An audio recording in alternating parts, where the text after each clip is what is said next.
बिस्मिल्लाहिर्रहमानिर्रहीम अस्सलाम वालेकुम। आज का हमारा टॉपिक में है ये कोऑर्डिनेशन एंड कंट्रोल।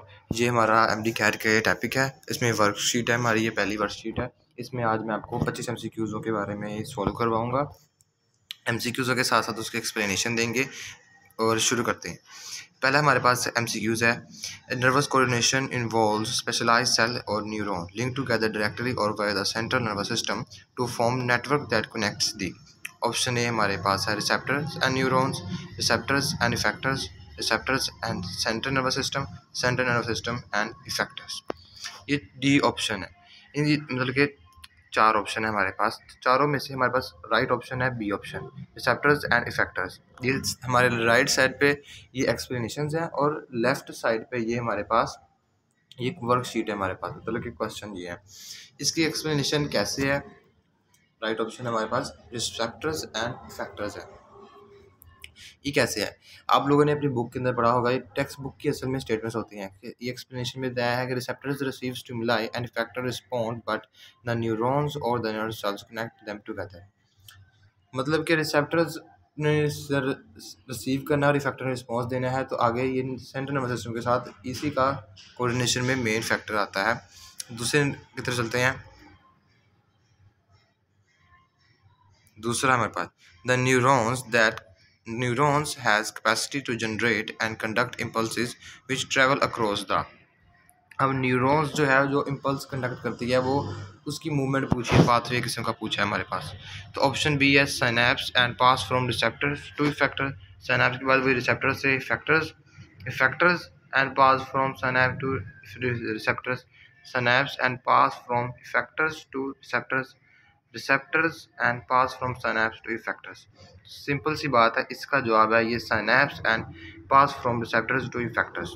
ये भी सारी बुक की स्टेटमेंट है। इसके एक्सप्लेनेशन में हमें क्या कहता है, ये कहता है कि synapse is a cytoplasmic gap between the axon ending of one neuron and dendrites ending of the next neuron. Impulse always travel from receptors to effectors by a neuron.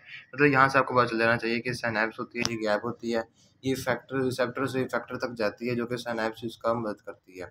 तो हमारे पास करेक्ट ऑप्शन है option A. Option A हमारे पास correct है। अगले MCQ से चलते हैं। अगला एमसीक्यू हमारे पास है the elements of nervous system which helps in coordination.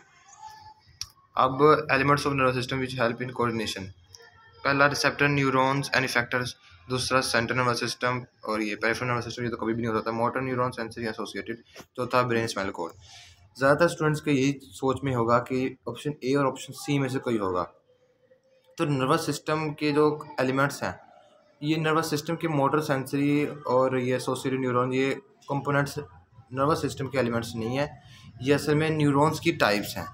तो जो हमारे पास एलिमेंट्स हैं बुक की स्टेटमेंट के मुताबिक, वो ऑप्शन ए है हमारे पास, रिसेप्टर न्यूरॉन्स एंड इफेक्टर्स। ये एलिमेंट्स हैं जो कि कंडक्शन में, कोऑर्डिनेशन में हमारी हेल्प करते हैं। जिसकी एक्सप्लेनेशन की ज़रूरत होगी हम साथ साथ ही आप साथ देख लें, वीडियो स्टॉप करके आप देख सकते हैं कि मैं साथ साथ चलाता रहूँगा, लेकिन जिसकी ज़रूरत होगी उसकी मैं आपको एक्सप्लेनेशन रीड करके बताऊँगा। अगले एमसीक्यू से चलते हैं। अगला चौथा एमसीक्यू है हमारे पास receptors for smell, taste and blood composition are. ये आप यहाँ से पता लगा सकते हैं कि स्मेल, टेस्ट, ब्लड, ये मैकेनो रिसेप्टर्स वो हो जो प्रेशर, पेन, ये डिटेक्ट करेंगे। ये नोसी रिसेप्टर्स ये हमारे पास पेन के लिए हैं। ये थर्मो रिसेप्टर टेम्परेचर के लिए हैं। अब ये कीमो रिसेप्टर्स ही हमारे पास रह जाते हैं, जो कि इस काम के लिए आते हैं। जिस स्टेटमेंट पढ़ेंगे तो वहाँ पे आपको ये पता चल जाएगा कि ये हमारे ब्लड की कंपोजिशंस को, ब्लड की कंपोजिशन से मेनली आपको पता चल जाएगा कीमो रिसेप्टर्स के बारे में। कीमो रिसेप्टर्स इसका करेक्ट आंसर है। इसके एक्सप्लेनेशन में कह रहा है कि such receptors which receive chemical stimuli में एक किस्म का टेस्ट, स्मेल भी आ जाता है, notice chemical change in internal environment. तो मतलब कि ऑप्शन बी हमारे पास ये करेक्ट ऑप्शन है। आगे चलते हैं। अगला हमारे पास एग्जाम्पल ऑफ कीमोरिसेप्टर्स आर। अभी आपको पीछे पढ़ के हटे हैं आप लोगों के, क्या था पीछे, ये स्मेल के बारे में। किस अगर रिसेप्टर्स जो स्मेल्स हैं ये किस में आते हैं, वो कीमोरिसेप्टर्स में आते हैं। तो कीमोरिसेप्टर में नोज़ आएगा, ये नोज़ बेसिकली नोज़ ही आएगा हमारे पास। तो इसकी एक्सप्लेनेशन की आपको कोई ज़रूरत नहीं है, अगर फिर पढ़ना है तो स्टॉप करके पढ़ सकते हैं। अगले एमसीक्यू की तरफ चलते हैं हम। ये रहा छठवां एमसीक्यू है कि all are the examples of mechanoreceptors except. अब फ्री नर्व एंडिंग, ये मैकेनोरेसेप्टर्स की एग्जांपल है। स्ट्रे एंडिंग, ये भी इसकी एग्जांपल है। एक्सपेंडेड टिप एंडिंग, ये भी इसकी एग्जांपल है। ये रोड्स एंड कोर जो है ये फोटोरिसेप्टर्स की एग्जांपल्स है। और ये इस तरह बताया हुआ है कि रोड्स एंड कोर फोटो रिसेप्टर्स की एग्जांपल्स में रोड और कोर्स आते हैं जो हमारे रेटिना में होते हैं। तो हमारा करेक्ट आंसर यही है। अगले एमसीक्यू चलते हैं। एग्जांपल्स ऑफ मैकेनोरिसेप्टर्स, ये भी मैकेनोरिसेप्टर, ये रिसेप्टर्स के बारे में ज़्यादा आ रहे हैं। ये 7 एमसीक्यूज है। मैकेनोरिसेप्टर्स एग्जांपल्स क्या होगी। अभी पीछे आप लोग पढ़ के हटे हैं कि कौन सा नहीं है, तो आपने 3 पढ़े ही, मतलब कि ये 3 जो हैं, ये तीन मतलब ये मैकेनो की एग्जांपल्स हैं। तो मतलब इनमें से कौन सा हमारा इधर मैच कर रहा है, देखिए ज़रा। ये ऑप्शन बी हमारा मैच कर रहा है, तो मतलब ये इसकी एग्जांपल्स हैं। नेक्स्ट पे चलते हैं। एक्सपेंडेड टिप्स नर्व्स के बारे में बताया हुआ है यहाँ एक्सप्लेनेशन में। Expanded tip nerves ending receive stimuli of touch, pressure and texture. आगे हमारे पास एमसीक्यू 8 है। The respond to stimuli of light. Light आपको फोटो से ही पता चल जाना चाहिए कि इसका ऑप्शन फोटो रिसेप्टर्स ही है। आगे चलते हैं। The receptors that receive stimuli of light. अभी पीछे आप पढ़ के हटे हैं कि रोड्स एंड कोन्स जो रेटिना हमारी आइज़ में होते हैं, ये बाकी सारे जो हैं, ये वाले, ये वाला, ये वाला और ये वाला, ये तीनों तो वो है जो कि मैकेनो रिसेप्टर्स के एग्जांपल्स में है। तो मेरे पास रह गया रोड्स एंड कोन्स, तो ये पीछे रह गया। अब अगला एमसीक्यू स्टैंड पे चलते हैं। All of the principal types of sensation that we can explain experience. अब ये बुक की आपकी स्टेटमेंट है सीधी सीधी। वहाँ पे उन्होंने इसका करेक्ट ऑप्शन सी है। ये बुक आपने ज़्यादातर एमसीक्यूज जो है ना, आपकी बुक की स्टेटमेंट ही आपने ना पढ़ते वक्त आपने कई बार गलती कर दी होती है। आप लोग शॉर्ट क्वेश्चन लॉन्ग क्वेश्चन पढ़ते हुए वो लाइन से नहीं पढ़ते हैं। कोई लोगों ने गाइड्स ली होती हैं, गाइड्स में वो लाइन नहीं होती। तो बुक की स्टेटमेंट आपने एक तो एमडी कैट की तैयारी करें ना, स्टेटमेंट बुक एक बार रीड सारी ज़रूर कर लेनी है। जो टॉपिक्स होंगे वो रीड कर लेनी है आपने, आपको फिर बहुत आसानी होगी इस एमडी कैट टेस्ट के लिए। ये इन्होंने ये बुक की ही पैराग्राफ लिख दिया है जिसके अंदर इसका जिक्र हो रहा है कि मॉडल्स ऑफ सेंसेशन की, उसके बारे में ये डेफिनेशन है इसकी पूरी। तो ये इसका ऑप्शन सी है। आगे ऑप्शन 11 पे चलते हैं। ये एमसीक्यूज 11 पे कि despite the fact we can experience different modulation modalities of sensation nerves fibre transmit only. अब ये भी आपकी बुक की ही लाइन है कि हम बहुत सारे सेंसेशन फील करते हैं, लेकिन हमारे जो नर्व्स हैं वो नर्व्स फाइबर सिर्फ कुछ ही करती हैं, जो कि वो क्या चीज़ें हैं, कुछ करती हैं। तो स्टिमुलाई तो वो डिटेक्शन ही होता है, वो हो ही जाती है। फ्यू नहीं है, रिस्पॉन्सेज तो आगे रिस्पॉन्स होता है, तो वो इम्पल्स ही होती है, जो कि ट्रांसमिट इम्पल्स ही होती है। स्टिमुलाई सेंस होती है। तो ये आपको सेंटेंस की सेंस से भी पता चल जाना चाहिए कि ये 50 इम्पल्सेस आ रही है इसमें। आगे हम चलते हैं 12 पे। 12 हमारे पास है The dash is determined by the point in the central nervous system to which the nerve fiber leads. अब इसमें क्या आता है, the type of sensation, strength of sensation, intensity of sensation and frequency of sensation. ये भी आपकी book की exact lining है और इसका ऑप्शन है हमारे पास option A, type of sensation. इसकी एक्सप्लेनेशन देखते हैं। Type of sensation is determined by the sensory cells or organs receiving it and the part of central nervous system involved in its assessment. ये book की line है। आप आगे आगे चलते हैं। जो आपकी बुक की लाइन है वो उसमें तो सीधा सीधा है ना कि उसने स्टेटमेंट दी हुई है और उसमें से इसने एमसीक्यूज बना लिया है। आगे चलते हैं। अगला 13वां एमसीक्यूज है touch stimulus is carried by the nerve impulse in the. अब टच स्टिमुलस की जो है वो नर्व इम्पल्स किस में होती है। ऑप्शन ए हमारे पास है विजुअल। विजुअल तो भाई विजुअल होता है, फिर आपको पता है ये इसका ताल्लुक आँख के साथ है, ये तो हो नहीं सकता। ऑडिटरी सुनना, ये भी नहीं हो सकता। आगे टेस्ट, ये तो टेस्ट है, इसका भी नहीं हो सकता। टच के साथ क्या ताल्लुक है, ये नाम से पता चल रहा है कि ऑप्शन डी ही फिट पड़ रहा है, touch area of the brain. Option 14 पे चलते हैं हम। Each receptor's organ is specialized to receive a particular type of stimulus, and this is carries to the option A हमारे पास है particular area of peripheral nervous system, particular area of the muscles, and particular area of the glands and particular area of the brain. ये इन्होंने कहा है each receptor organ is specialised to receive particular type of stimulus and that is carried to. अब हर एक का response हमें peripheral nervous system तो कभी भी नहीं देगा, आपने ये बात याद रखनी है। पेरिफेरल नर्वस सिस्टम तो हमें वो जरिया एक बनता है जो ट्रांसमिशन का है। मसल्स में तो एबिलिटी नहीं है, ग्लैंड्स भी नहीं है, तो एक ब्रेन ही है जो हमें जिसकी तरफ मैसेज लेके जाया जाता है, जो कि फिर आगे हम थिंक करते हैं उसके बारे में और जो फिर हमें आगे जवाब देने में मदद, इसका रिस्पॉन्स करने में मदद देता है। इसमें स्पाइनल कॉर्ड तो है नहीं, इसमें कन्फ्यूजन में पड़ सके, तो इसका ऑप्शन डी है। आगे 15वें एमसीक्यू पे चलते हैं। In skin the receptors are concerned with at least how many different senses. तो इसका 5 है जो कि बुक्स के अंदर नेम के साथ लिखा गया है। इस साथ इसकी एक्सप्लेनेशन देख लीजिए कि दीज आर, और कौन कौन से हैं भी देख ले। Touch, pressure, heat, cool and pain, ये 5 सेंसेशन है जो स्किन में हमारी पाई जाती हैं, जो सेंस की जाती हैं। आगे ऑप्शन एमसीक्यू 16 पे चलते हैं हम।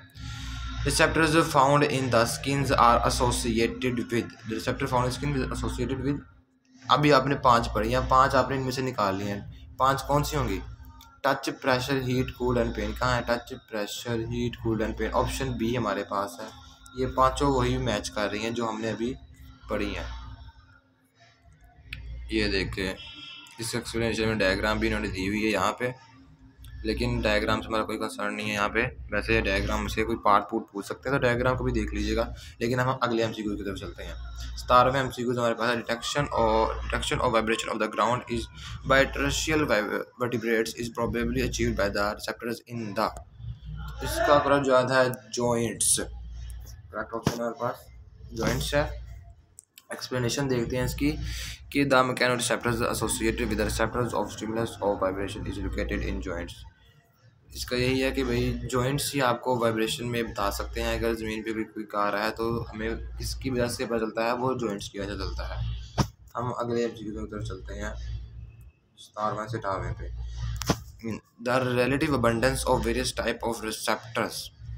अब जो रिसेप्टर्स हैं वो किस हिसाब से हमारी स्किन में, ये वेरियस टाइप रिसेप्टर्स हैं वो किस हिसाब से होते हैं, तो वो हमारे पास रिमेन सेम नहीं रहते। ये तो बात आपको बताता रहा हूँ, यूनिफॉर्म भी नहीं रहते।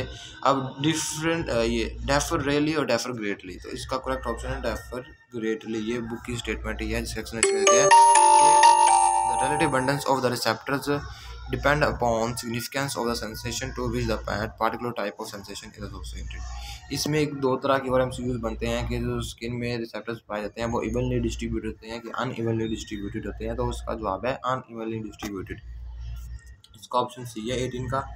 अब 19 की तरफ बढ़ते हैं हम कि कूल रिसेप्टर, ये भी आपकी बुक एग्जैक्टली बुक की स्टेटमेंट है। Cool receptors are nearly 27 times less abundant than pain. तो इसका 27 ही है, ये बुक के अंदर से लिया गया है। ये आपको सीधा याद लिखना पड़ रहा है। इसके अलावा कूल वाला भी है, वो भी आपने साथ ही इसको याद रखना है।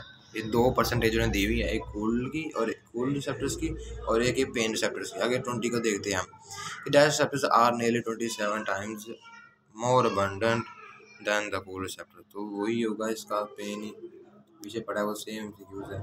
अगर डैश लेस पूछ लिया अब, तो आपने जो ज़्यादा होगा आप कम वाले की पूछिए, तो हमने किसी बार किससे कंपैरिजन किया था कूल का, तो यहाँ पे कूल लिया भी, इसका भी कूल लिया। आगे चलते हैं। The receptors are dash over the entire surface of the body. अब ये वो मैंने आपको बात जो मैंने सबसे पहले बताई थी कि इस रिसेप्टर्स जो कि हमारी बॉडी पे होते हैं वो किस तरह डिस्ट्रीब्यूट होते हैं, इवनली, अनइवनली, फिर नॉट इवनली, वही हो गया, और या नॉन डिस्ट्रीब्यूटेड होते हैं। तो अनइवनली डिस्ट्रीब्यूटेड ऑप्शन नहीं है, तो उसका मतलब यही कि नॉट डिस्ट्रीब्यूटेड इवनली, वही सेम बात हो जाएगी। आगे हम चलते हैं अगले एमसीक्यू की तरफ। 22 हो गया, चलिए फिर आगे अगला एमसीक्यू की तरफ चलते हैं कि dash receptors are much more numerous in finger tips than in the skin of the back. अब उन रिसेप्टर्स की बात की जो हमारी फिंगर टिप्स से ज़्यादा होती है, तो कौन से हो सकते हैं हमारे पास? A touch, B pain, C cool और डी हीट। तो हमारा करेक्ट ऑप्शन ए है टच रिसेप्टर्स। इसके एक्सप्लेनेशन देखते हैं। The distribution of receptors is uneven, जो मैंने आपको पहले बताया था, अनइवनली डिस्ट्रीब्यूट होते हैं, and is depend upon the role of an organ with respect to that sensation. तो हमारे हाथ में सबसे ज़्यादा किसका रोल सेंसेशन में होना चाहिए?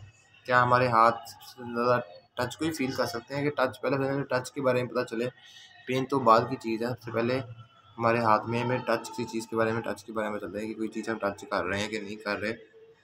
कोल्ड हीट पेन ये बाद की चीज़ें हैं, पहले ऑप्शन हमारे पास ऑप्शन ए ही है।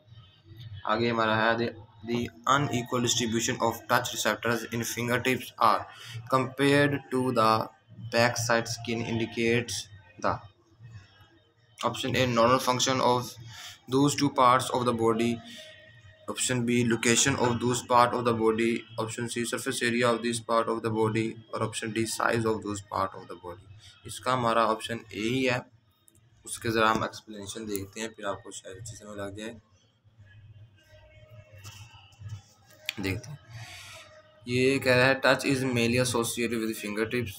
जैसे पहले पिछले एमसीक्यूज में उन्होंने बात की, अब ऑप्शन यही आपसे ऑप्शन में पूछ लिया गया था, जो इसका भी एमसीक्यूज बन जाता है। Thus finger tips has maximum sensation of touch. Similarly being bilaterally symmetrical animals, we always move in forward direction, so our front body surface is more sensitive to the touch as compared to the back side of the body। ये reason है कि हमारी front direction जो होती है वो ज़्यादा sensitive होती है टच के लिहाज से एज कम्पेयर टू बैक। तो हम अब 25th एमसीक्यूज की तरफ चलते हैं, जो कि लास्ट एमसीक्यूज है इस वीडियो का।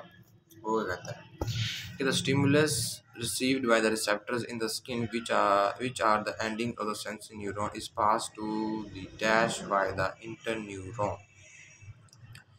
अब जो स्टिमुलस हम रिसीव करते हैं स्किन के ज़रिए are the ending of sensory neurons are pass to.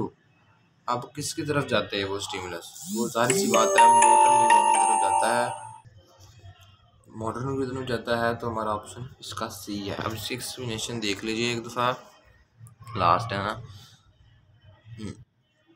The associative neuron prepare a direction and send it by motor neuron to effectors। Sensory से जाएगा ये इंटर फिर इससे आगे मोटर के पास भेजेगी जो कि फैक्टर्स की तरफ लेके जाएगा। तो आज की वीडियो में हमारे इतने ही 25 एमसीक्यू से। उम्मीद है आपको समझ लग गई होगी, और वीडियो पूरी देखा करें और आगे आगे एमसीक्यूज़ की प्रैक्टिस किया करें। अगर किसी एमसीक्यूज़ की समझ नहीं लगी तो आप लोग उस वीडियो स्टॉप करके उसके एक्सप्लेनेशन साथ साथ मैं दिखाता रहा हूँ, वहाँ से आप लोग और वो भी सीख सकते हैं। तो अल्लाह हाफिज़।